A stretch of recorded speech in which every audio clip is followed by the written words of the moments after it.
Howdy, folks. I'm a yodeling yellow yak, youthfully yelping. I'm Amber. And here's some more yaks that are yelping. I think I need some headphones, noise-canceling headphones.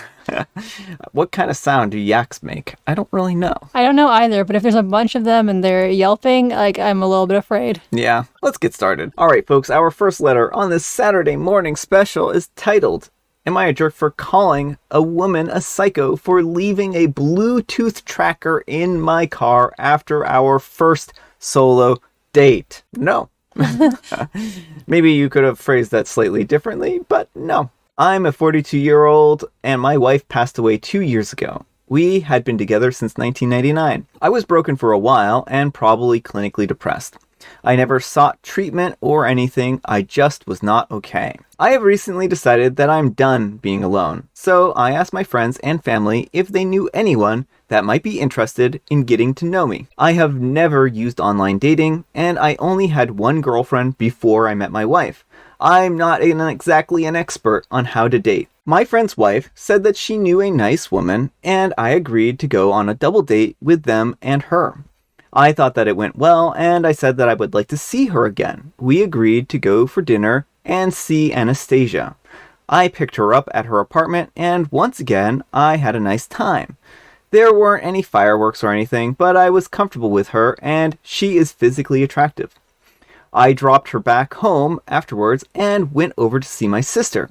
She insisted that I come over and talk after the date so she could guide me. She was the best friend with my wife. We met through her, and she has become my protector since my wife died. So I'm having tea with my sister, and this car pulls into the driveway. It's the woman that I was out on a date with. I asked her how she found me, and I was kind of freaked out that she followed me. She said that she had left an AirTag in my car so she could come over. My sister said that was creepy AF, and that if the sexes were reversed, then the cops would have been called. The woman tried to defend herself by saying that I already knew where she lived, so it wasn't that big of a deal. I called her a psycho and asked her to please take her tracker out of my car, or I would call the cops. Now I have been hearing for days from my friend's wife saying that I overreacted because I don't know what it's like to be out there for women dating in their 30s. She said that I'm being a jerk for blowing this out of proportion and that I should be flattered that this woman wanted to come into my home for whatever after 2 dates. I told her that I did not need any more help or advice from her and I blocked her. Am I the jerk? All right, folks, what do you think? Jerk or not the jerk? Well, I do not advocate for calling people names. I think that he was definitely well within his right and not a jerk for telling her to essentially take a hike. Yeah. What she did was totally inappropriate. You do not leave AirTags in people's cars and track them and show up at their house unannounced. None of that is okay. Yeah. There are huge invasions of privacy here. What she did was stalk you, and that's not all right. She could have asked you what your address is. Yeah. She could have texted you and said, hey, you mind if I drop by today? Exactly. But instead, she decided to take it upon herself to try and follow you home and do what exactly? You may not even have been in the mood for seeing her at that point in time, right? And I think that this is really a huge invasion of your personal privacy and space, and what she did was really bad. Yeah, like Brian was saying, there are a ton of ways she could have communicated to OP, hey, I'd really like to come home to your place after this. I don't know what reaction she was expecting. Oh, I'm so glad you AirTagged my car and found me. It's just gross to track people like this. Yeah, well, and also, how long was she going to leave this in OP's car? How, was she going to use this other times? What was she going to do if things didn't work out and they broke up? There are so many bad things that she could do having OP's location at all times, and that is not a sign of a good partner. Partners should be able to communicate with each other. They shouldn't be secretly monitoring each other. Yeah, there could be an air of jealousy here, too, that she shows up at your sister's house, of all places. Yeah, that's the thing, is that there are any number of possible reasons, but none of them are good. There's not a good reason for doing this. Yeah, exactly. So, anyhow, take care and good luck. And Purple Mars Alien says, not the jerk, that was creepy and illegal. Harry Callahan says, To be honest, it's pretty normal for older women to do. Just kidding. I was actually taken there for a second. I was like, wait, what? Although I like how they say a woman in her 30s is an older woman now. Yeah. This will age well, says, not the jerk. Trust your instincts. Your sister is right. That behavior is creepy, and, depending on where you live, possibly illegal. Alright, folks, our next letter is titled, Am I a jerk for kicking out my sister because she wouldn't respect my wife? I'm a 32-year-old male, and my wife is a 31-year-old female, and we sleep in separate bedrooms. It sounds a little weird, but it isn't. My wife has gone through some things, and one thing that she refuses to do is sleep in the same bed as someone else. The only exception is babies and children. She told me from the beginning that she trusts me with every fiber of her being, but she just cannot do it. Of course, I didn't care, and I have my own little bat cave where I sleep. Now, here's where the actual story is. My sister, a 27-year-old female, asked if she could stay over at our house for the weekend because apparently her and her roommate got into an argument. Me and my wife agreed, and I told my sister about my wife's room thing. If you know that she's sleeping, don't go in there. My sister was always kind of spoiled, but it really shone here. She complained that the bed in the guest room must be... I like the idea of a quest room, though. I like the idea of a quest room. We're going to go on a questing adventure. Maybe that's why she couldn't go to sleep. She's Yes. like, there's too many hobbits in here. If we ever afford a house, we definitely need a quest room. My sister was always kind of a spoiled brat, but she really shone here. She complained that the bed in the guest room was too lumpy, and she didn't want to sleep in my room because of my man smell. After all of this, it was obvious that she would complain about the couch too. I told her that my wife's room was off limits, and that it was either the options that we gave her or she could find a motel. She agreed, and everything seemed fine until I woke up at 3 a.m. in the morning and my wife yelling with my sister. I went in to see what happened, and my wife was crying, and my sister was just yelling back. I learned now that my sister slept in her underwear, and that made it even worse. I got into an argument and started yelling at my sister and told her to get out. I had one rule, and she broke it.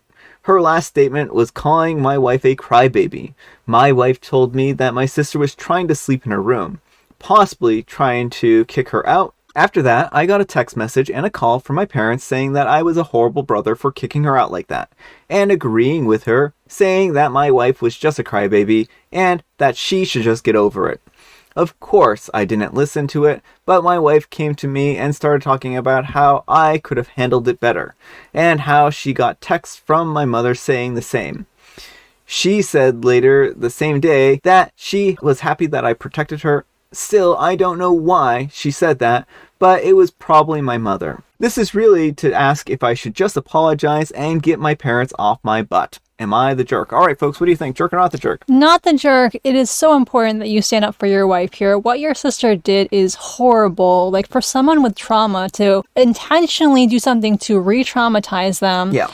It does not matter what the sister's motives were here. My guess, she's a golden child. She always gets her way. So if she wants this bed, she can have it. Yeah. To take someone who has experienced a trauma and be like, you know, my desire to have this thing trumps your right to your own private safe haven. Yeah. And I would recommend potentially going low contact or no contact with your parents and sister for a while after how they've reacted to this. Messaging your wife and like chastising her, calling her a crybaby because she has a trauma response, like none of that is okay. Yeah, I mean, this is really just not okay. And I think that OP, your response was fine here. Your sister was acting spoiled. You gave her one requirement to stay at the house. She violated that requirement.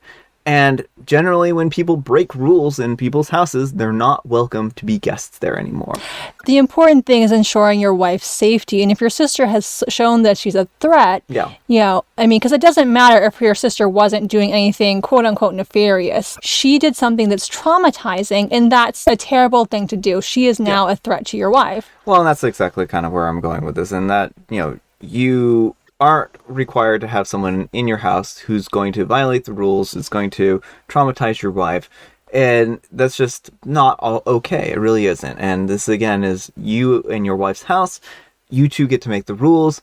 And it's pretty obvious why your sister is having a hard time living with her roommate from this. So, anyhow, take care and good luck. And Mig says, not the jerk, so what actually happened? Your sister woke up in the middle of the night and went into your sister's room for some purpose.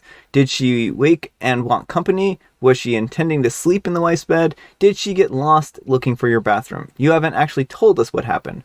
I'm not even going to touch your "that makes it worse" comment about seeing your sister's underwear. And edit, okay, based on the responses below, this is clearly not the jerk. Crawling into the bed with your host in the middle of the night is so far beyond the bounds of normal, acceptable behavior, regardless of the residual trauma that OP's wife has. And OP replies, my wife's issues with sleeping with other people in her room roots from some trauma. The fact that my sister slept in her underwear made the situation worse for my wife. My sister was in there to sleep. Sorry for not being more informative. And Mama Tsunami says, you are deliberately leaving out something. Did your sister wake up and crawl into your wife's bed to sleep? And OP replies, yes, she did.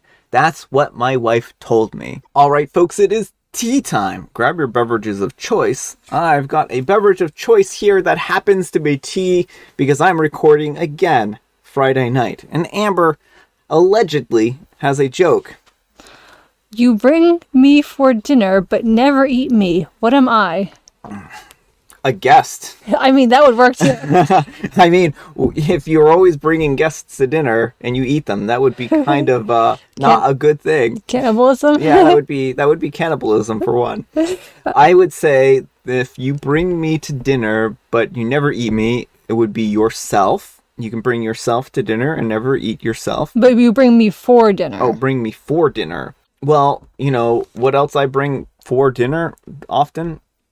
I bring my magic stopwatch to dinner because my magic stopwatch, it allows me to pause the food so that I can take pictures of it, and then I can have paused food posted to the online world. Why do you need to pause your food? Is it moving?